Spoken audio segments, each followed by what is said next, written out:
1969. Houma, Louisiana. Deep in Terrebonne Parish, a National Guard unit was deployed for night exercises in the bayou. The official directive, test readiness against the threat of Soviet infiltration. In truth, it was a trial of endurance.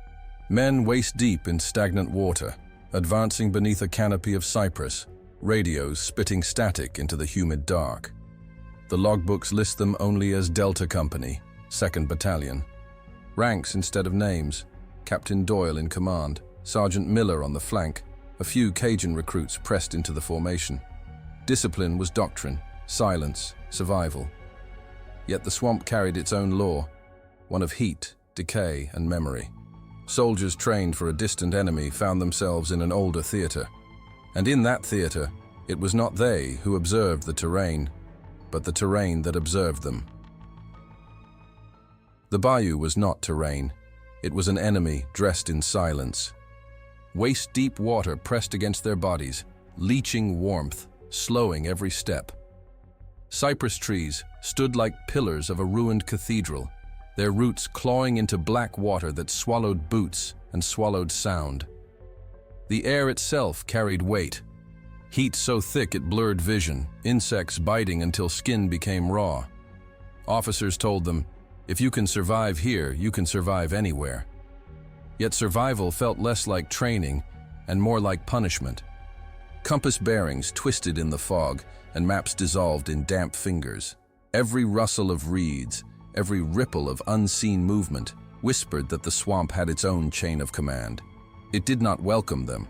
It tolerated their presence only as one tolerates intruders. And already the men knew, this was not a rehearsal. It was a proving ground. What began as laughter hardened into command.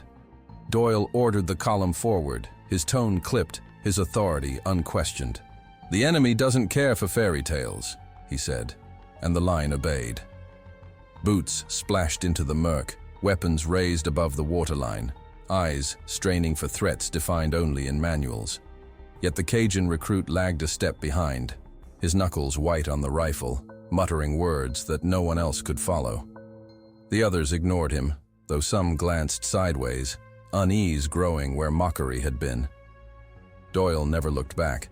His focus was fixed on discipline, not superstition. Still, as the company pushed through the stinking water, a strange quiet settled. The swamp swallowed the sound of their march, and with it, their certainty. Orders carried them forward, but something older than orders was waiting in the reeds. The silence that fell over the company was broken not by voices, but by sound from below. At first it was faint, a low metallic vibration rising through the water into their boots. The men slowed, unsure if it was machinery or merely their nerves. Then it came again, clearer, a dragging rhythm like iron scraping stone. Sergeant Miller raised a fist, halting the column, his eyes narrowing as he listened. "Tripwire mechanism," Doyle muttered, his explanation ready, his voice sharp with authority. He signaled for caution, insisting it was the work of enemy saboteurs. The recruits tightened their grips on rifles, their discipline forcing them to believe the commander's certainty. Yet among them, Private Boudreau lowered his gaze into the black water. His whisper carried no challenge, only warning. Not Soviet steel. The swamp gives its own warning. Few heard him, but those who did could not forget it. The noise grew irregular, shifting as if alive, echoing from places it should not. It rattled beneath their feet one moment, then slipped away into distance, only to return closer still. The men held their breath, listening, each trying to measure what could not be measured. Doyle pressed forward, unwilling to yield ground to sounds he could not classify. "Keep moving," he ordered, though his tone carried an edge not present before. Miller scanned the tree line, uneasy, his hand never leaving the safety of his weapon. The Cajun recruit whispered again, this time in French, fragments of a prayer older than the army, words meant not for men, but for whatever heard beneath the water. The swamp seemed to lean in, its silence thick around them, broken only by the phantom clatter of unseen chains. And with every step, the soldiers felt less like intruders, and more like prisoners being marched. When the clatter of chains faded, the swamp returned to silence. Too complete, too deliberate. The men advanced cautiously, weapons lifted, ears tuned to every ripple. Then Private Gomez, walking rear guard, stopped cold. His breath caught as he stared across the black water to the bank. There, between the roots of a leaning cypress, 2 red points glowed in the dark. Not reflections, not lanterns, but circles, steady and alive, fixed on the column with predatory patience. "Gator," Doyle barked, dismissing the alarm with a single word. But no alligator held its gaze so high above the waterline, nor kept it fixed on men instead of movement. The eyes did not blink. They followed, not the unit as a whole, but each soldier, one by one, as if memorizing faces. And with every step forward, the gaze remained, waiting at the edge of vision. The men whispered among themselves, their discipline eroded by something unnamed. Sergeant Miller ordered silence, but his voice was hushed, his confidence faltering. Private Boudreau shook his head slowly, his face pale in the lantern glow. "Not Gator," he murmured, more to himself than to the others. "Rougarou." The word hung in the humid air, a curse and a confession at once. Doyle snapped, "Enough!" and forced the column to move, unwilling to entertain what he deemed superstition. Yet every man felt it. Those eyes did not belong to the swamp they had been ordered to conquer. They belonged to something that already claimed it. Long after the glow faded into mist, the memory of being measured remained, etched into the silence. The swamp had answered their intrusion, not with chains, not with gunfire, but with a gaze that stripped them of command. The silence after the eyes lingered long into the march, broken only by the swamp itself. Then, without warning, the radios crackled alive. At first it was static, a common interference in the bayou's damp air. But beneath the static came a rhythm, words emerging faintly, distorted, not in English. The operators tapped their sets, thinking it bleed over from civilian frequencies. Yet the cadence was unmistakable, not chatter, but prayer. Low murmurs in Cajun French, repeating phrases in a slow litany. "Protect, shield, keep the beast away." The voices were layered, as though many spoke at once, none in command, all in supplication. Sergeant Miller barked that it was sabotage, enemy trickery meant to rattle them. But even as he spoke, the litany grew clearer, echoing through every headset until it sounded less like interference and more like warning. Captain Doyle ordered the channels switched, certain it was coded propaganda, a psychological operation. But every frequency bled with the same chant, no matter how far the dials turned. Private Boudreau froze when he recognized the words. Fragments of a prayer he had heard whispered by elders at funerals. His face drained of color, lips moving as if to join the voices. The others stared uneasily, caught between duty and doubt. To them, it was nonsense. To him, it was protection meant for nights like this. Doyle snapped at the men to ignore it, to press forward, but his words felt hollow against the chorus that did not end. The swamp gave no enemy to shoot, no shadow to chase. Only voices, circling, praying, as if the bayou itself had tuned into their march. And the prayer did not fade. It followed. The voices on the radios faded as abruptly as they began, leaving a silence that felt heavier than gunfire. The men pressed forward, their formation stretched thin by fatigue and unease. Fog thickened around them, rolling in from the water like a slow tide, erasing distance until even the nearest trees became blurred silhouettes. Private Ramirez, one of the younger recruits, lingered near the rear, his breathing quick, his weapon clutched too tightly. Sergeant Miller glanced back once, saw him keeping pace, and turned his focus ahead. But in the next instant, a shout ripped through the mist, short, strangled, cut off. When the men spun around, Ramirez was gone. The spot where he had stood moments earlier was empty, the fog closing like a curtain. Only his gloves remained, drifting on the water's surface, fingers spread as though still reaching. Panic spread quickly, but discipline held it in check. Miller barked orders to search, while Doyle insisted no one break formation. Lanterns swept the fog, beams fractured and swallowed in seconds, revealing nothing but shifting water and branches that bent like claws. "Enemy ambush," Doyle declared, his voice louder than needed, as if to convince himself. Yet no footprints, no struggle, no sound of retreat could be found. The men circled tighter, their boots sucking into the mud as they closed ranks. Boudreau whispered again, voice low, words lost in French. Some men turned toward him, desperate for meaning, but Doyle silenced them with a glare. The gloves drifted further, carried by currents unseen. It was the only proof Ramirez had ever been there, and the swamp refused to return him. The loss fractured the company in ways no enemy could. Some men stared into the fog as if Ramirez might step back out, ashamed of a prank gone too far. Others clutched their weapons, expecting the next disappearance to be their own. Discipline had carried them through mud and heat, but it could not mend what silence had taken. Doyle pressed them forward, declaring the only safety lay in momentum, in refusing to yield.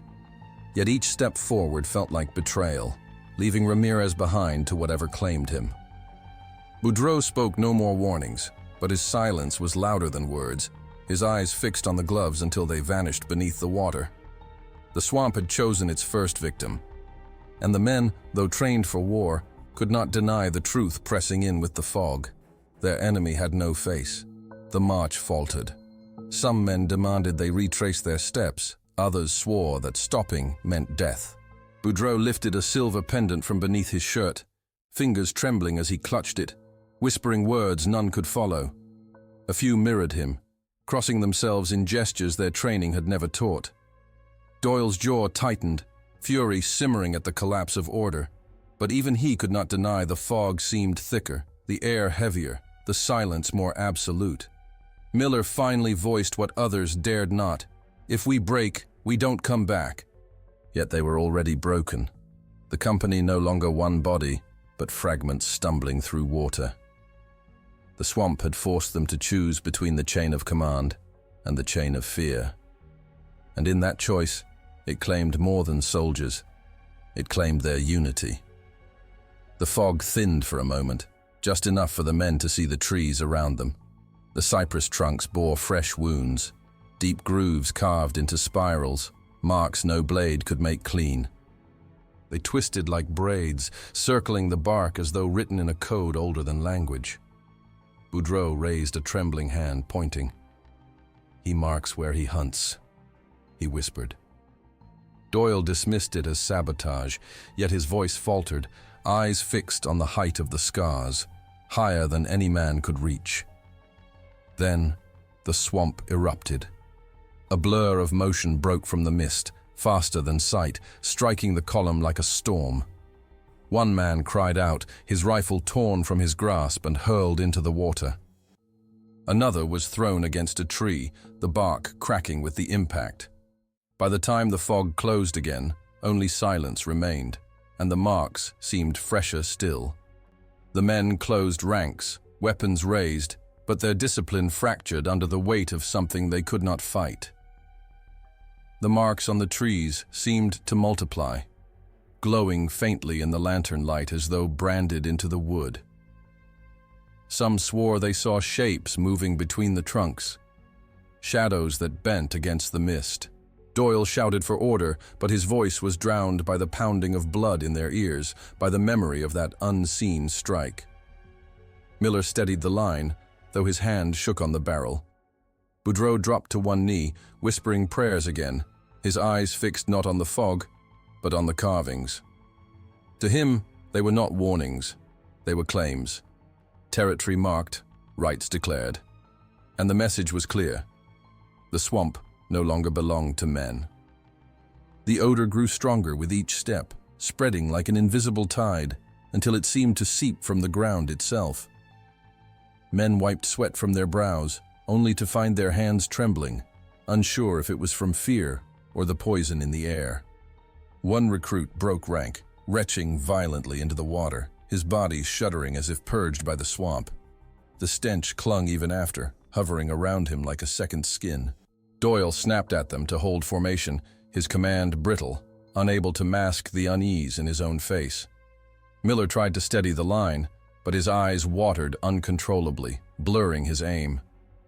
Boudreaux stared ahead, unmoving, lips moving in silent prayer.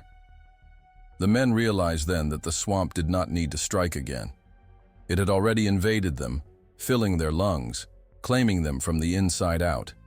The stench lingered, heavy as chains, pressing into lungs and thoughts alike. Then came the whisper. Not through the radio, not through the fog, but from the mouth of a soldier in their own ranks. Private Leclerc, another Cajun recruit, dropped to his knees in the water, his rifle slipping from his grasp. His lips moved quickly, reciting words the others could not understand, a torrent of French Cajun prayer spilling into the night. The men stared, frozen, as if witnessing not madness, but ritual. Doyle stormed toward him, shouting, yanking him upright by the collar. But Leclerc's eyes were glassy, fixed not on his captain, not on his brothers in arms, but on something beyond them, deeper in the swamp. He convulsed once, then stilled, still muttering, as if his will belonged elsewhere. And for the first time, the line broke. The fracture spread instantly. One soldier lowered his rifle, another followed, their training unraveling thread by thread. Some crossed themselves, others muttered prayers of their own, abandoning the code drilled into them. Doyle bellowed for silence, for order, his voice raw, but it only deepened the divide. Miller stepped between him and the men, trying to restore calm, but his own hands trembled, betraying the fear he tried to suppress. The swamp seemed to watch, waiting for the choice to be made. Command or instinct, doctrine or survival. Boudreaux's voice rose above the others, not in defiance but in plea. Listen, or we will not return. The words struck harder than Doyle's orders. For in that moment, discipline was no longer their shield. It was their burden. The argument reached its breaking point. Captain Doyle stood rigid in the fog, his voice hoarse from shouting, his authority fraying with every breath.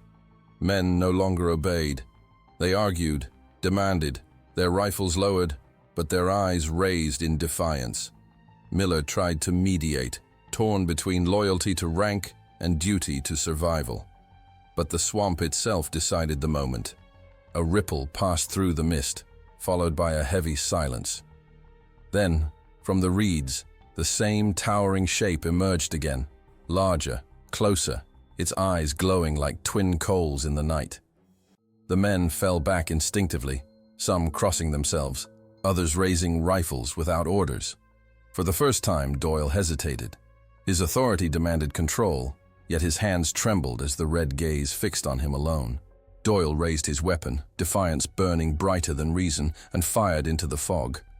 Others joined him, volleys cracking through the night, muzzle flashes lighting faces pale with dread. But the figure did not falter. Each shot was swallowed, each shout dissolved into silence. Then, with a sudden motion, the mist surged forward, and Doyle was gone. No cry, no struggle, only absence, as if the swamp itself had claimed him. His rifle clattered to the water's surface, its steel gleam quickly swallowed by mud. The men stared at the empty space, stunned, the chain of command severed in a heartbeat. Miller lowered his weapon slowly, his voice hollow when he spoke. We move without him now. For the swamp had taken their captain, and left only the question of who it would claim next. The fog did not retreat with Doyle's absence. If anything, it thickened, swallowing the company into smaller fragments. Miller, thrust into command by silence, ordered a withdrawal. His voice was steady, but his eyes betrayed the weight of failure. The men obeyed, not from discipline, but from exhaustion, their faith in orders broken. They stumbled back through the mire, guided only by memory of the path. Yet, as they moved, the swamp chose again. Pairs of soldiers drifted into the mist, their forms dissolving, no cries, no struggle, only absence. Miller called their names, but the fog returned nothing. When at last the survivors reached higher ground, fewer remained than had entered. Roll call confirmed what Silence already knew. Half the company was gone, and the swamp offered no trace of where they had fallen. The official record would later describe it as disorientation under nocturnal conditions. But the men who staggered back carried no confusion in their eyes. They had seen the pattern, the choosing, the steady erosion of their ranks without sound or struggle. Miller forced the survivors into a defensive circle, holding ground until dawn painted the swamp in pale light. The mist thinned with the sun, revealing only mud, trees, and silence. No enemy, no bodies, nothing left to mourn. When the trucks arrived to collect them, the soldiers climbed aboard in silence, their uniforms damp, their faces hollow. Half a company rode out of the bayou. The other half never emerged. And in the gaps where their comrades had stood, no man dared to speak a name. Back at the armory, the survivors were herded into a dim briefing room, the smell of swamp still clinging to their uniforms. A colonel read the official statement. Losses attributed to disorientation and environmental hazards. Mission classified. No external threat confirmed. His voice was dry, practiced, as if rehearsed long before the men returned. No questions were permitted. No reports beyond the approved language allowed. Miller signed the documents with a stiff hand, the ink smearing as sweat fell onto the page. The younger recruits stared at the floor, their eyes hollow, the memory of red eyes still burning in silence. Orders were issued. They were never to discuss the patrol again, not with families, not even with each other. Silence became doctrine. Yet silence was the very thing none of them could bear. One lieutenant broke the order, speaking quietly to Miller as the others filed out. His words trembled more from truth than fear. It wasn't sabotage, but we can't write what it was. Miller gave no reply, only a look that carried both warning and agreement. The lieutenant never spoke of it again, but in the years that followed, the story lived in fragments. A glance between veterans, a phrase cut short when others entered the room. Families sensed it in the hollow pauses, the way their sons and husbands would stare into the dark, waiting for something only they could see. Silence was their shield, but also their prison. For in that silence, the swamp followed them home, and its eyes, unblinking, never left their memory. Years passed, but the swamp never left them. Men who had survived that night carried its presence in ways no doctor could diagnose. Some woke screaming, their rooms heavy with the stench of iron and rot, insisting they saw two red eyes watching from the corners. Others avoided mirrors, afraid of what might stare back. A few clung to talismans, silver charms passed down by Cajun ancestors, worn beneath uniforms or hidden in drawers. At reunions, when talk turned to deployments overseas, no one mentioned Huma. The silence was deliberate, heavy, as if speaking of it might summon the fog again. Yet in their eyes, hollow and restless, the swamp was never far. The official report called it psychological fatigue. But the soldiers knew better. Fatigue fades. The swamp does not. Some scars revealed themselves only in whispers, years after discharge. A sergeant confessed to his wife that every time he closed his eyes, he saw the same vision, the swamp at night, silent, and the unblinking red gaze fixed on him. Another, older now, admitted he still carried a silver coin in his pocket, rubbing it smooth as if it held back the fog. None of them spoke to each other, yet all carried the same burden, a memory that refused to fade, a silence that grew heavier with age. War had taught them to endure fire and blood, but Huma had taught them something else, that not every battle leaves wounds on the body. Some wars carve themselves into memory alone, and those scars never heal. In 2009, 40 years after the patrol, a document surfaced during a digitization project at the State Archives. Most of its pages were drowned in black ink, names redacted, coordinates erased, language stripped of meaning. Yet, One fragment remained, stubborn against erasure. Unidentified activity, psychological impact, severe. In the margin, faint and nearly illegible, another note in pencil read, "Eyes fixed on unit. Duration, prolonged." The handwriting was uneven, rushed, likely scrawled by a man in the field rather than a clerk in an office. There was no signature, no verification. The file had been sealed under the title, "Routine Exercise for 4 decades. Only by error did it surface again, and only by chance did anyone read what the swamp refused to let vanish. The rediscovery sparked whispers, not reports. Archivists debated whether the file was a fragment of paranoia or a record of something beyond classification.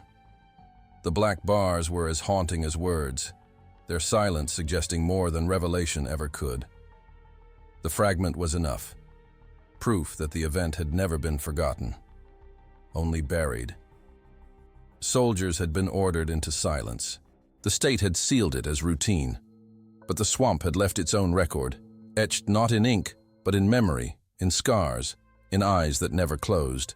Files fade, paper burns, but testimony lingers, like fog rising from the water, waiting for those willing to look.